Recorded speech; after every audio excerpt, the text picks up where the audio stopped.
കഴിഞ്ഞ ദിവസം സംസ്ഥാന ഗവർണർ ആരിഫ് മുഹമ്മദ് ഖാനെതിരെ SFI DYFI പ്രവർത്തകർ സംസ്ഥാനത്തുടനീളം കരിങ്കൊടി പ്രയോഗവും മുദ്രാവാക്യവും വിളിച്ചതിനെതിരെയും മുഖ്യമന്ത്രിയുടെ ഈ രക്ഷിക്കൽ നാടകത്തിനുമെതിരെയും BJP ജില്ലാ പ്രസിഡന്റ് VV രാജേഷ് തത്വമയി ന്യൂസിനോട് പ്രതികരിക്കുന്നു.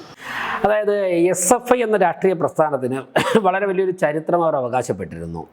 എന്നാൽ എല്ലാ ക്യാമ്പസുകളിലും മസിൽ പവറും പ്രത്യേകിച്ച് CPM ഭരിക്കുമ്പോഴുള്ള ഗവൺമെൻറ്റിൻ്റെയും പോലീസിൻ്റെയും പിന്തുണയോടുകൂടി മാത്രമാണ് കോളേജിലെ കുട്ടികളെ അടിച്ചമർത്തിയാണ് SFI പല സ്ഥലങ്ങളിലും വിജയം നേടുന്നത്.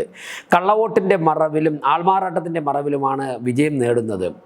വളരെ വലിയ പ്രായമുള്ളവരൊക്കെ തന്നെ ഡിഗ്രി ക്ലാസ്സുകളിലും PG ക്ലാസ്സുകളിലുമൊക്കെ തന്നെ വളഞ്ഞ വഴിയുടെ അഡ്മിഷൻ നേടുന്നു. ഈ കാര്യങ്ങളൊക്കെ തന്നെ കഴിഞ്ഞ 3-4 വർഷങ്ങൾ കൊണ്ട് ജനങ്ങളുടെ ഇടയിൽ വളരെ വ്യക്തമായിട്ട് പുറത്തു വന്നിരിക്കുകയാണ്. SFIയുടെയും CPMൻ്റെയും പല നേതാക്കന്മാരും PhD നേടിയെടുത്തത് കോപ്പി അടിച്ചിട്ടാണെന്നും പലരും ഡിഗ്രി പാസ്സാവാതെയാണ് PGക്കും ചേർന്നതെന്നും ഒക്കെയുള്ള കാര്യങ്ങൾ വളരെ വ്യക്തമായിട്ട് പുറത്തു വന്ന സമയത്ത് CPM SFIയും അടിപതറിയിരിക്കുകയാണ്. തീർച്ചയായിട്ടും ബഹുമാനപ്പെട്ട ഗവർണർ ശ്രീ ആരിഫ് മുഹമ്മദ് ഖാൻ അദ്ദേഹത്തിൻ്റെ ഇടപെടൽ കാരണം യൂണിവേഴ്സിറ്റി കേന്ദ്രീകരിച്ച് നടന്നുകൊണ്ടിരിക്കുന്ന വളരെ വലിയൊരു മാഫിയ സംസ്കാരം പൊളിഞ്ഞിരിക്കുകയാണ്. അതിനെതിരെ SFI നടത്തുന്ന ഈ ചവിട്ടുനാടകങ്ങളും ഈ അതിക്രമങ്ങളും ഒക്കെ തന്നെ ഒരു കോമാളി കളിയായിട്ടാണ് മാറുന്നത്. തീർച്ചയായിട്ടും SFI ഗവർണർക്കെതിരെ കാണിക്കുന്ന ഈ കരിങ്കൊടി പ്രതിഷേധങ്ങൾ ചായക്കോപ്പയിലെ കൊടുങ്കാറ്റായിട്ട് എരിഞ്ഞടങ്ങും. കേരള ജനത അത് തീർച്ചയായിട്ടും അത് തിരിച്ചറിയും.